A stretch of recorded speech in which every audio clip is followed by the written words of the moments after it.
Selamat pagi, saya ucapkan kepada Bapak, Ibu Asesor. Pertama-tama, perkenankan saya mengucapkan terima kasih banyak atas kesempatan yang diberikan untuk menyampaikan pernyataan diri dosen dalam bidang pengajaran dalam rangka SEDOS 2022. Perkenalkan, nama saya Elizabeth Eskom, MMSI. Saat ini saya merupakan seorang dosen di program studi Sistem Informasi pada Fakultas Teknologi Informasi Universitas Atmajaya Makassar. Saya meluluskan S1 saya pada tahun 2009 di Universitas Atmajaya Makassar dan kemudian lulus dalam program master saya di Universitas Bina Nusantara pada tahun 2016. Spesialisasi mata kuliah yang menjadi fokus pengajaran saya di program studi Sistem Informasi pada Fakultas Teknologi Informasi Universitas Atmajaya Makassar adalah perancangan sistem, e-business dan e-commerce, digital marketing and strategy.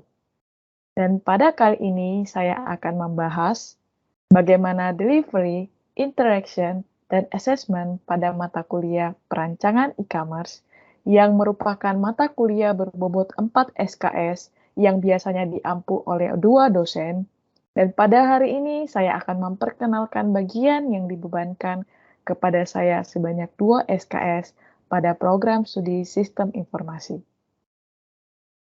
Adapun RPS yang saya perkenalkan ini telah diperiksa dan disahkan oleh Dekan Fakultas Teknologi Informasi.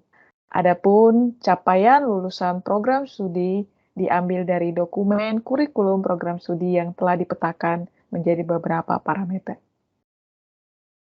CPMK pada mata kuliah ini adalah agar mahasiswa mampu memahami dan mengaplikasikan konsep dasar e-commerce, mampu memahami dan mengaplikasikan bentuk dan mekanisme e-commerce dan teknologi yang digunakan, mampu memahami aspek-aspek yang harus diperhatikan dalam menyediakan layanan e-commerce, dan mampu memahami pasar dan strategi dan membuat rencana bisnis dalam layanan e-commerce.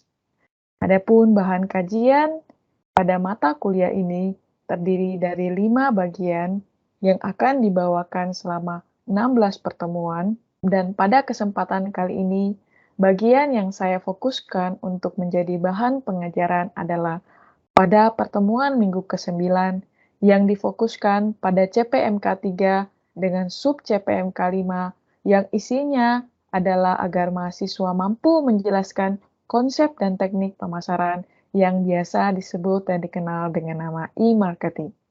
Adapun indikator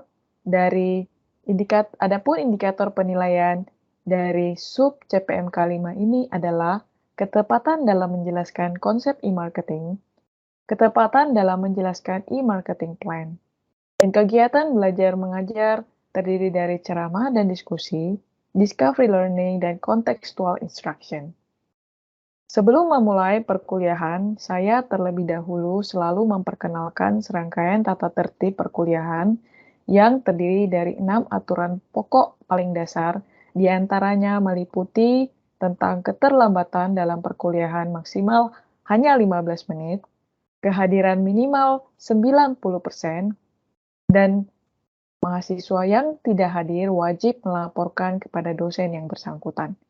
Perkuliahan online juga mewajibkan mahasiswa untuk menyalakan kamera, baik pada saat sesi kelas maupun pada saat tanya jawab. Mahasiswa wajib mengerjakan dan mengumpulkan tugas mandiri tepat pada waktu yang telah ditentukan, dan mahasiswa diwajibkan untuk berpakaian rapi, minimal baju kaos berkerah.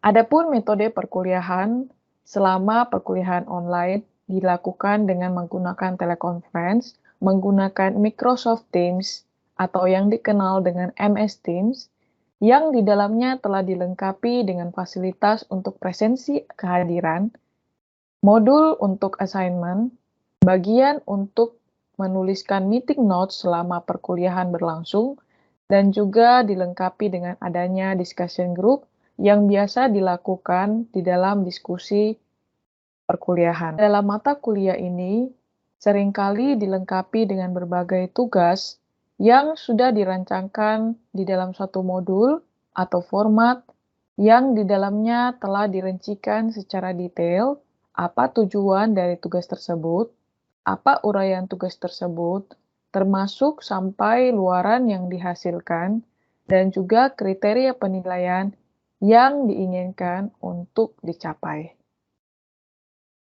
Berikut ini merupakan kriteria penilaian yang biasanya digunakan di dalam mata kuliah perancangan e-commerce, di mana penilaian ini terdiri dari serangkaian poin-poin yang di dalamnya meliputi kebenaran, ketepatan, dan juga soft skill. Adapun sistem penilaian akhir terdiri dari presensi kelas, soft skill, tugas, ujian tengah semester, ujian akhir semester dengan total 100%. Berikut merupakan standar nilai yang digunakan, yaitu mulai dari range 0 sampai dengan 4, dengan nilai A sampai E, dengan predikat mulai dari gagal sampai dengan sangat baik, dengan rata-rata range masing-masing. Berikut ini merupakan lampiran cuplikan pengajaran dalam pertemuan yang ke-9 dengan topik e-marketing. Selamat menyaksikan. Nah, pada hari ini saya akan mengajak teman-teman mahasiswa untuk melihat sebenarnya bagaimanakah itu konsep pemasaran untuk sebuah e-commerce. Nah, tentunya teman-teman yang terkasih, mungkin kata e-marketing ini bukan lagi sesuatu yang asing ya. Pada hari ini, saya akan mengajak teman-teman mahasiswa untuk melihat topik dari pada hari ini, di mana tujuan akhirnya itu teman-teman mahasiswa diharapkan dapat nanti menjelaskan sebenarnya apa itu konsep pemasaran internet atau e-marketing yang diterapkan di dalam e-commerce. Salah satunya teman-teman akan diharapkan bisa jelasin yang namanya e-marketing itu apa. Terus teman-teman nanti akan melihat perencanaan di dalam e-marketing itu apa saja, serta akan melihat nanti bahwa e-marketing itu akan dibagi menjadi 6 step atau langkah yang nyata, yaitu yang dikenal dengan namanya SOSTEK. Nah, nanti di kelas akhir, teman-teman diharapkan mampu menjelaskan itu di dalam sebuah studi kasus. Nah, untuk tidak berlama-lama lagi, saya akan masuk ke bagian yang awal, di mana kita sama-sama pernah mungkin dengar yang namanya internet marketing atau yang sering kali disebut dengan namanya e-marketing. Mungkin di dalam benak atau bayangan teman-teman sekalian yang sudah biasa dengar yang namanya internet marketing atau ilustrasinya selalu dipakai dengan singkat e-marketing, pada dasarnya melibatkan beberapa aspek dalam kehidupannya kita sebenarnya. Kalau dari gambar yang saya sengaja ambil, di dalam internet marketing itu melibatkan beberapa komponen yang salah satunya berhubungan juga dengan sosial media, email marketing, website, blog, ada juga yang namanya analisis. Tapi sebenarnya apakah itu yang dimaksud dengan internet marketing atau e-marketing? Nah, pada hari ini saya ingin mengajak teman-teman mahasiswa untuk melihat sebenarnya apa yang dimaksud dengan e-marketing itu. Pada dasarnya, pengertian marketing sendiri itu merupakan sebuah proses yang melibatkan setiap aspek bisnis, mulai dari ketika kita mau melakukan desain terhadap produknya, kita menentukan harganya, sampai akhirnya kita mendapatkan feedback dari pelanggan tentang produk yang kita jual. Namun di sini ketika ditambahi dengan kata E di depannya atau biasa orang kenal dengan internet marketing atau ada juga yang bilang electronic marketing yang biasanya disebut dengan e-marketing, ada juga yang biasa sebut dengan web marketing, dan biasa ada juga beberapa sumber yang menyebutkan namanya online marketing atau search engine marketing. Apapun sebenarnya nama-nama yang digunakan, sebenarnya secara garis besar e-marketing sendiri itu merupakan sebenarnya segala usaha yang dilakukan untuk melakukan pemasaran terhadap suatu produk atau jasa melalui media internet. Jadi kata I atau internet yang dimaksudkan itu adalah sebenarnya secara garis besarnya adalah kita mau melakukan pemasaran, tapi kita lakukan pemasaran itu menggunakan media internet. Nah, pada hari ini saya akan memperkenalkan beberapa sebenarnya tipe plan dari pemasaran yang terlibat biasanya di dalam sebuah e-commerce. Jadi kalau teman-teman sekalian sudah melihat ya di pertemuan minggu-minggu sebelumnya tentang bagaimana e-commerce itu terdiri dari beberapa jenis bisnis model. Nah, sebenarnya dalam penerapannya di dalam marketing, dia terdiri juga menjadi beberapa tipe. Yang pertama itu ada orang yang merencanakan pemasaran internet pemasarannya itu melalui website. Ada juga yang menggunakan namanya tradisional online marketing. Ada juga yang menggunakan namanya social marketing. Dan ada juga yang menggunakan mobile marketing, serta ada juga yang memilih untuk menggunakan offline marketing. Sebenarnya dari 5 tipe marketing plan ini, bagian mana yang kira-kira menurut teman-teman itu merupakan bagian yang penting? Nah, mungkin rekan-rekan mahasiswa bisa memberikan responnya untuk jenis ini. Saya bisa memperlihatkan ulang. Jadi ini ada 5 tipenya, itu adalah website, traditional online marketing, social marketing, mobile marketing, dan offline marketing. Menurut kalian nih, kira-kira yang mana? Yang mana yang kira-kira bisa jadi pilihan kita yang paling utama ya? Atau kalau misalnya begini, kalian mau bikin e-commerce nih, suatu ide e-commerce untuk kalian punya bisnis, kira-kira yang mana yang kalian mau pilih dari ini 5 jenis? Yang kalian rasa itu yang paling utama dulu kalian mau lakukan. Mungkin saya berikan kesempatan kepada rekan-rekan mahasiswa untuk boleh menjawab. Kalau saya C, social marketing C. Oke, kira-kira kalau Ricky social marketing. Baik, terima kasih untuk jawabannya. Masih ada lagi yang lain? Kalau saya C, social marketing karena cakupan pelanggannya luas C dan trafficnya juga tinggi C. Oke, terima kasih Brigita untuk responnya. Masih ada lagi respon yang lain? Kalau saya C mungkin website marketing karena gampang C, tinggal membuat akun terus bisa langsung menjualkan produknya di sana C, seperti mungkin bisa langsung buat akun di OLX, Tokopedia, dan lain-lain. Oke, thank you. Terima kasih untuk respon dari rekan-rekan mahasiswa tentang tipe marketing plan ini. Sebenarnya dari 5 jenis ini nggak ada juga sih dibilang yang paling utama dan paling penting sekali. Cuma kalau kalian dikasih kesempatan untuk bisa memilih sebenarnya mana yang terlebih dahulu harus difokuskan terlebih dahulu nih, sebenarnya itu jawabannya itu adalah website teman-teman. Kenapa? Karena website itu merupakan bagian yang paling utama di dalam sebuah perusahaan e-commerce. Jadi seperti kayak gini ilustrasinya ya.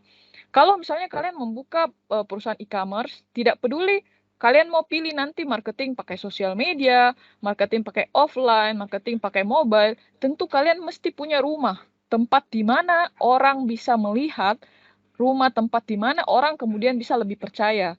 Nah, salah satu respon yang paling pertama muncul setiap kali ada iklan di sosial media, ada misalnya kita pakai pemasaran lewat offline ataupun lewat mobile, hal pertama kali yang dilakukan sama customer sebenarnya itu adalah mereka mengecek pasti apakah hal tersebut benar adanya atau tidak. Sama seperti contoh gini, kalian punya sebuah perusahaan e-commerce yang kalian bangun, salah satu kan faktor yang paling penting itu sebenarnya adalah kepercayaan dari customer ya. Karena di Indonesia salah satu poin kenapa e-commerce itu masih ada juga sekitaran berapa persen dari orang-orang yang tertarik untuk belanja secara online, yaitu di e-commerce atau di e-business, mostly dari mereka itu takut. Kenapa? Karena merasa tingkat keamanannya maksudnya kayak tidak yakin tentang tingkat keamanannya. Merasa kalau belanja di online itu masih rentan dengan penipuan. Sehingga sebenarnya salah satu base atau fondasi dasar mungkin kalau saya bilang itu adalah anchor. Anchor itu seperti pusat. Jadi ketika kalian baru mau bangun sebuah bisnis e-commerce, semua ide ini semua oke menurut saya ya. Ketika Grab dan Gojek pertama kali launching, hal pertama yang mereka lakukan itu adalah mereka memastikan dulu mereka punya website. Sisanya dalam perjalanan waktu itu mereka memilih ada mobile marketing, mereka menerapkan ini mostly semua. Ada tradisional online marketing, bahkan waktu itu di Jakarta saya masih ingat salah satu yang dia pakai itu adalah yang ini, offline marketing teman-teman. Jadi dia pasang iklan billboard yang besar banget di Jakarta, di jalan raya yang besar banget untuk mempromosikan tentang dia punya bisnis e-commerce yang dia bangun. Menurut saya secara signifikan itu menentukan juga. Jadi kalau misalnya ditanya, kira-kira dari tipe mana itu yang kita harus fokus terlebih dahulu? Jawabannya itu harusnya website terlebih dahulu, teman-teman.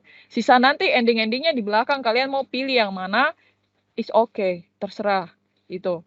Thank you by the way untuk responnya, tapi bukan jadi bilang pendapat kalian salah, is okay. Ini berarti kalian mesti tahu bahwa sebenarnya basic dasar dari semua ide e-commerce yang kita mau terapin itu setidaknya itu fondasinya adalah website, teman. Kita udah tahu nih tipe-tipe marketing. Nah, bagian yang berikutnya kita akan masuk ke bagian e-marketing planning.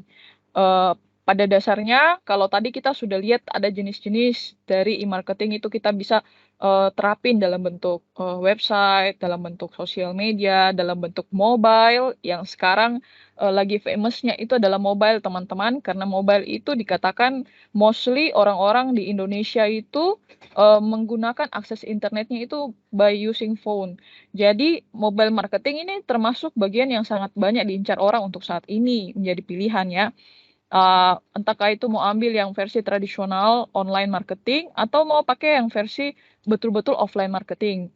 Tapi pada hari ini saya akan memperkenalkan satu framework yang menurut saya sangat-sangat bagus dan juga ini diambil dari sumber e-book yang saya sudah bagikan teman-teman di Teams, di mana ini merupakan framework yang menurutku sangat applicable ketika teman-teman mau bangun sebuah e-commerce terus nggak tahu ini sebenarnya mau pakai jenis marketing mana? Kalau tadi kan saya sempat tanyain ke kalian, kira-kira kalian mau pakai jenis marketing yang mana?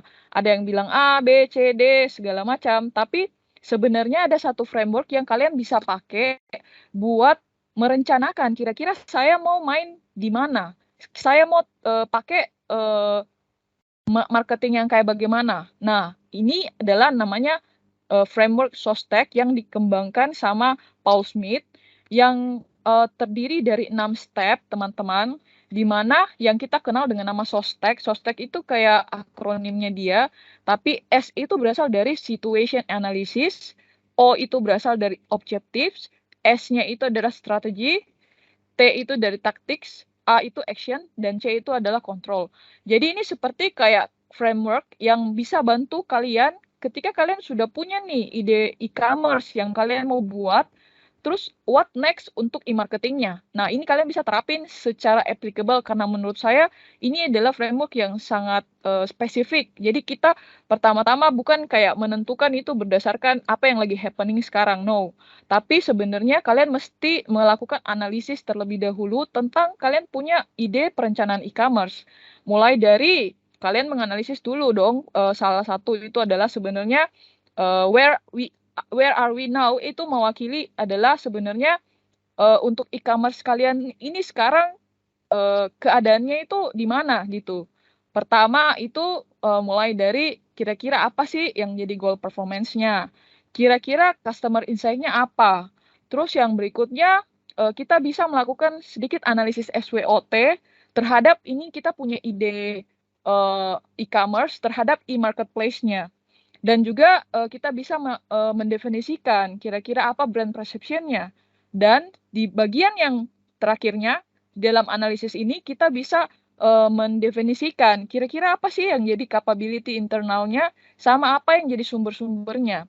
Nah, setelah kita melakukan serangkaian analisis, baru kemudian kita tentukan sebenarnya kita punya e-commerce ini tujuannya kita itu mau kemana? Kita mau kemana? Nah, setelah kita sudah tentukan kita mau kemana, kita mau bawa kemana ini, di mana dia bagi jadi 5S teman-teman, yaitu sell, serve, sizzle, speak, and save. Di mana dari poin-poin ini teman-teman tuh melakukan namanya survei kecil-kecilan atau penelitian kecil-kecilan untuk bisa menemukan sebenarnya dari e-commerce yang teman-teman mau bangun ini kira-kira siapa yang jadi target pasarnya. Mewakili sebenarnya kenapa harus tahu siapa yang jadi target pasarnya, karena ketika siapa yang jadi target pasarnya jelas, teman-teman jadi akan bisa memilih secara tepat metode mana atau cara mana yang kita mau lakukan. Sama istilahnya seperti kita harus tahu kira-kira apa yang jadi masalah di sebuah perusahaan, baru kita tahu apa solusi yang kita mau sediakan. Nah, ini mirip seperti itu. Jadi di langkah yang O-nya, di mana kita mau sama-sama mencari tahu apa sebenarnya sasaran, atau kalau mau dibilang di sini sebenarnya ini e-commerce kita mau bawa kemana dia, kita mau bawa kemana, dan di sini kita bisa definisikan tentang dari sell, serve, sizzle, speak, save, di mana komponen-komponen masing-masing ini tuh berhubungan dengan customer-nya. Jadi mulai dari kira-kira target kepuasan customer-nya kita tuh mau sampai mana. Terus kira-kira kita maunya itu kalau orang kunjungi e-commerce-nya kita tuh visit duration-nya harus sampai sejauh mana. Jadi ini seperti kayak sasaran yang kalian mau capai buat kalian punya e-commerce. Jadi kalian bisa anggap bahwa oke, ini e-commerce-ku cukup positif, cukup banyak peminatnya kalau misalnya capai nih customer targetnya yang visit saya punya website itu misalnya sampai 1.000 setiap bulan misalnya nih contoh. Jadi ini secara spesifik berhubungan dengan sasaran. Nah, kemudian yang bagian yang berikutnya itu adalah how do we get there. Jadi kalau misalnya kita sudah punya sasaran nih, misalnya oke, yang saya incar itu adalah customer sekian. Kepuasan customer itu bakal masuk misalnya di bintang 5 atau di level berapa gitu.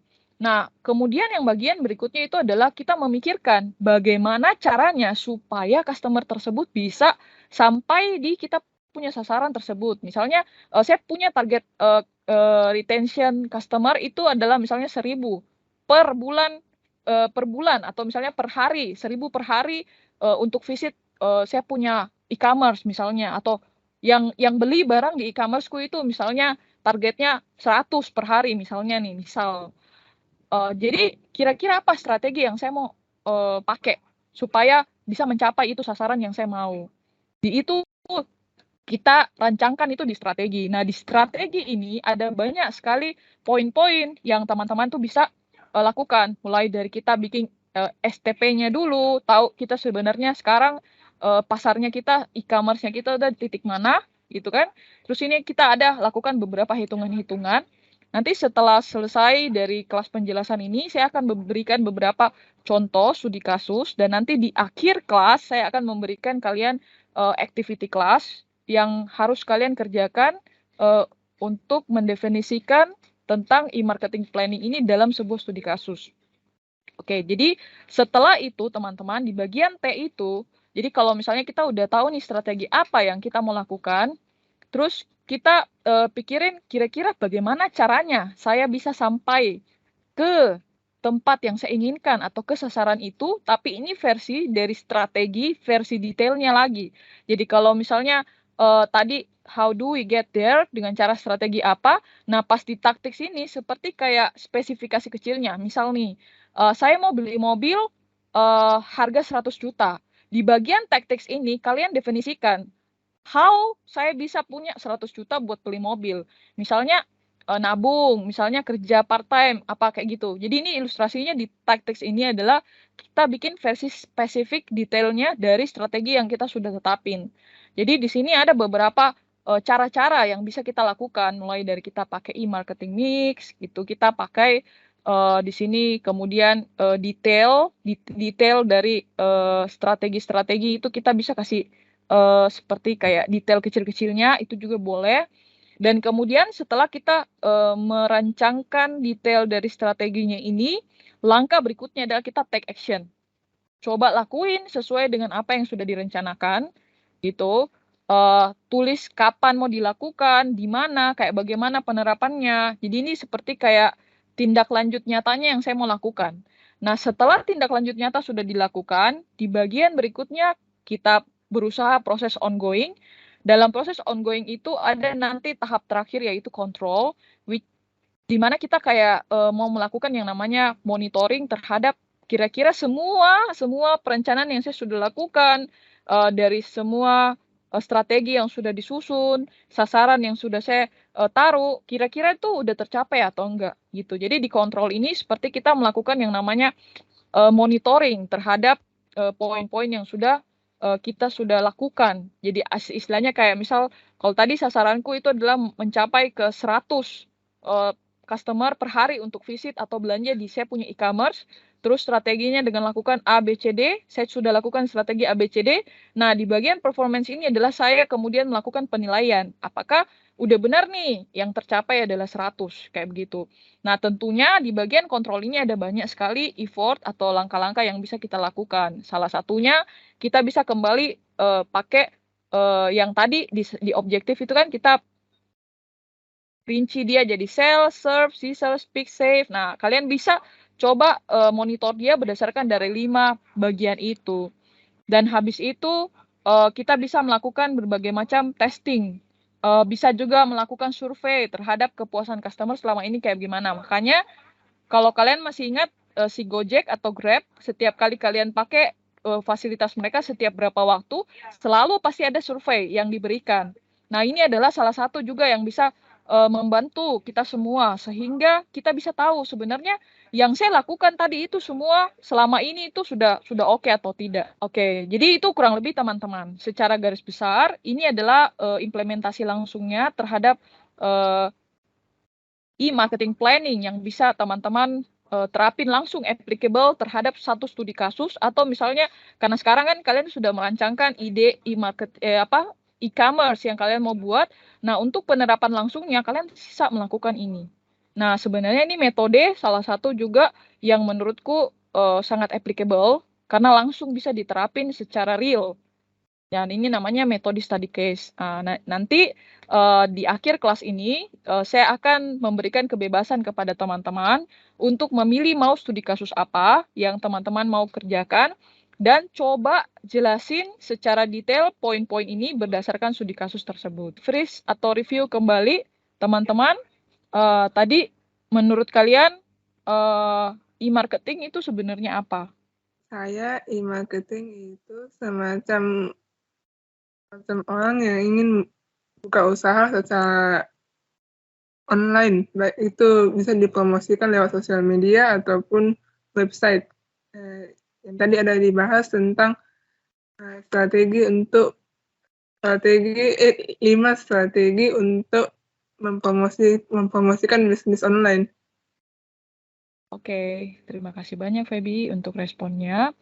Oke, jadi secara garis besar untuk kelas kita pada hari ini, teman-teman tadi Feby sudah sempat memberikan jawaban, jadi saya simpulkan bahwa pada hari ini kita sama-sama sudah belajar ya yang namanya e-marketing.